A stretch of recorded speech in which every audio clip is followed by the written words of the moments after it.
like my parents, our parents, I should say, always had music on. There was always either the radio was in the background or uh, there was music on all the time. If we went to my grandparents' house, there was always radio or some sort of music in the background on. So music was always big for us in that way. I can remember, taking piano lessons at I went to a French Catholic school, Saint Joseph, which at the time, speaking of our small little town, there was only two schools then. Now there's That's two my high school schools. too. Yeah. Yeah. So we went to Saint Joseph. So I can remember going to the piano room and doing piano. Yeah, like Bryan Adams was our first concert when I think my brother was like 5 or 6, so I was like 7 or 8. So yeah, music's always been a big staple. Did I think that it was going to take me to where I am now? I don't think so at all. I wanted to be in a band. I got my mom to buy me a bass guitar when I was in high school, and I think I played it like 3 times. So that just sat in the corner and collected dust. And then, but yeah, so I think that music was always just ingrained in us. And I'm really glad that it was. Can you remember some of the artists that were being played around your house outside of the Bryan Adams concert? Oh God, Neil Diamond is one for sure. That's a go-to for moms everywhere. Yeah. Simon and Garfunkel, I remember was a big one. Rod Stewart was huge. Rod Stewart was a big deal. I'd love to say Elton John, but I don't really know if my mom had a lot of Elton John records. Like Willie Nelson would be on at my grandma's for sure. Wayne Rodstad, I think, around Christmas, like stuff like that. Whatever was really being played at the time on CFRA. So CFRA didn't really go to just news until I can't remember the exact date. I don't want to date myself or whatever, but before they actually played music. And anytime we were in the car, we had CFRA on, or it was like you'd switch to 54 Rock. And that was obviously before Shay came into town. So more of that classic rock stuff, or what you consider classic rock now, is definitely stuff that we listened to a lot. And it was great. And how much do you think that growing up in Russell, Ontario, small town Ontario, how much do you think that shaped you as a person? Are there benefits to, maybe you're so bored that you turn to music, it's the only escape, who knows? What do you think? Well, I didn't turn to music, but I'm surprised I'm not a pro skateboarder now, because at the time growing up I graduated high school in 94. No, sorry. I graduated high school in 97. I went into high school in 93. So we started hanging out in this parking lot, which was beside the movie store, which was across from the ice cream store in our little town. And we turned this parking lot into a hangout. And like, I walked into town, I would call it, every day, and would go and hang out.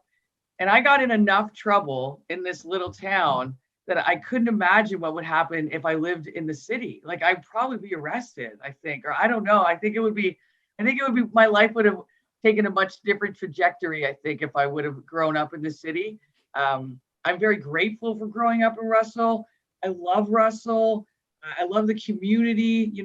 Our parents were part of so much stuff. Like, my dad was part of the Lions Club. Like, I don't know, like, my dad's awful Knaufel, right? So he's like this daredevil guy who is Evel Knievel's twin cousin or evil cousin, whatever dad's story was. Anyway, and he used to jump the Castor every year. And he really made it when there's a Facebook group that says, you grew up in Russell when you saw awful Knaufel jump the Castor. But no, I benefit a lot of my, I guess, down to earth and kind of beating of my own drum being in Russell, because it was just us. It was just our friends, our group of friends, our friends that we're still friends with. People moving back to Russell now to raise their kids, and now Russell has 2 high schools, so you don't have to bus to North Gore, you don't have to bus to Winchester or Chesterville, or there's a Tim Hortons in Russell. That's how it's grown. Yeah. That's how I base things on, is how many schools are in Russell now. They need more pizza places though, but that's not up to me. Yeah, when I moved back to Ottawa a year ago, I was surprised at how many of my friends had moved back to Ottawa or even, back to Russell, and even some that never lived in Russell. So friends I knew from, wherever, Winchester or other places, they bought houses in Russell as well. So I guess it's like, nice place, and the distance from Ottawa means the price is a little bit cheaper on the houses, and you can get a bigger backyard and more space and all that. So Russell's kind of the place to be. And I'm actually I'm helping out a friend. They need a goalie for a ball hockey game. So I'm going out next Wednesday. I'm playing, I believe, at the Russell Arena. So how about that? Oh, I have fond memories of the Wrestle Arena for sure. I did a lot of good things there growing up there, a lot of fun there. I worked there, I worked at the canteen. I was once a camp counselor, which I always find funny that parents left their kids with me. So there was that. But yeah, I have great memories of Russell. It's expanded so much. We were always envious of Embrun. Embrun had so much. They had like a Dairy Queen, and they had like fast food places and big mall, and now Russell has a Tim's, and look, we got a Tim's, that's good, Yeah. you got to start somewhere. So yeah. your desire to become a radio DJ came a lot later than those early Russell days. Was there anything you wanted to be as a kid when you grew up? So as a kid, was there something that you wanted to be later on? I wanted to be an FBI agent at one point in time, which really doesn't make any sense. But for some reason, I did. I can remember thinking I wanted to be that. I also wanted to be a paramedic or like a nurse or something to help people.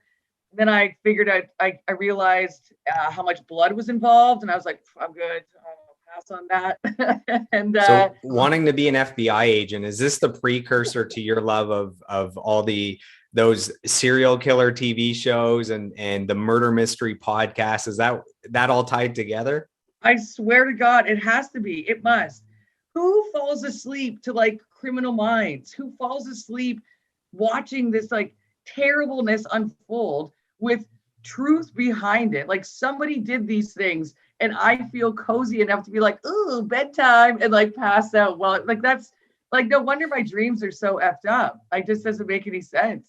Yeah, they say that whatever you're doing right before bed is you're subconsciously programming, the subconscious mind is being programmed. I don't know what you're trying to set up here, but I don't know, but I planned a lot of people's murders, I guess, or something. I have no idea.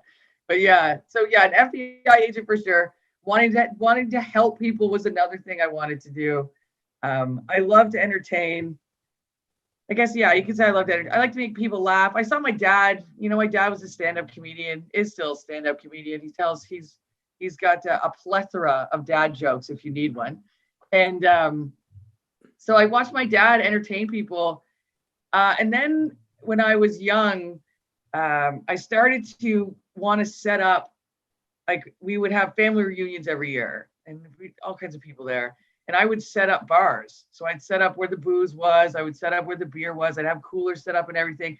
And then I would act as the bartender. And like, I wouldn't leave the picnic table. And I wasn't even like old enough to even think about drinking. Like I was like 11 or 12 or something. And I literally would like set everything up. People come to my table. They're like, oh, I'm going to have this. And that's where I learned how to bartend, not correctly. Because then I actually went to college for bartending school. It was just because I wanted to play soccer, so I needed a course. I was like, oh, I'll take bartending. That's great. And I found out what an actual shot was, and it was nowhere near the amount of booze my grandma would make me measure into her cup. So it really threw me for a loop. Grandma had differing measuring units, right? Well, grandma had 3 fingers. I was 3 fingers in a solo cup was rum. So when I saw an ounce, I'm like, this is terrible. I'm like, well, who drinks this least amount of booze? So yeah, so that's funny. But so those are the things that I thought I wanted to be when I was a kid. Man, grandma is badass. Grandma is badass. If iPods existed back when we were 16, what kind of music would I find on that iPod? What were you listening to at 16? At 16 years old, I was listening to NoFX, my friend Amanda introduced me to No Effects when we were playing ringette when we were like 13 or 14. So I never got rid of that. I never got rid of Face to Face. There would definitely be some Pearl Jam on there, of course. Nirvana. We had lost Kurt Cobain at that point in time. So found the Seattle grunge, as they would call it. I definitely found that. Britpop was starting to become a little bit on my radar. Was still getting over the fact that I didn't want to listen to Guns N' Roses anymore, but I still love them. So there was some of that. There was some of that, I guess, hair metal. It was still involved, but it was definitely an eclectic mixture. And then, of course, because we lived in the country, there was country involved in that. So, like, you probably find Garth Brooks, although I don't want to really talk about it. But you would. There's got to be some guilty pleasures in there, right? Yeah, and I discovered the Dixie Chicks, and I was like, oh, okay, I'm hooked. Now the Chicks, I should say. But yeah, so definitely an eclectic mix. Yeah, I'm glad we didn't have them back then, though. Are you? Like, I still have CDs. My car only plays CDs. My last guest is a member of Envy of None, which is the new super group with Alex Lifeson of Rush. So, so Alf said that it sounds like they're releasing CDs. Vinyl's cool now. It sounded like their label from the UK was actually going to release cassettes. So I was saying I'd have to go back to like several car models earlier to be able to play those cassettes. But yeah, no, cassettes are it's like it started off as a novelty, right? Like I have a cassette from Pearl Jam for the 10 reissued album that came out when I was 30. So, oh my God, that's like 13 years ago almost. So I have their box set of that reissue, and I have a tape in there. And that was like a decade ago that bands were trying to bring tapes back. As for a medium to listen to, everything, how many systems are you going to need to have in your house? Like we listen to vinyl here. Like that's pretty much all we listen to. In the car, we listen to CDs, right? Like the one CD we're listening to right now is Me First and the Gimme Gimmes, which seems to be stuck in there, I think, but it's not a bad thing to have stuck in there. But yeah, I still have my CDs. I still have all that stuff. I don't have anywhere to put a cassette player. Like I don't even know if I want a cassette player. I get it, but I don't know. How far back are we going to go? I still have 8 tracks here though, but like, are we going to go back to an 8 track? That doesn't seem like the right medium to be playing.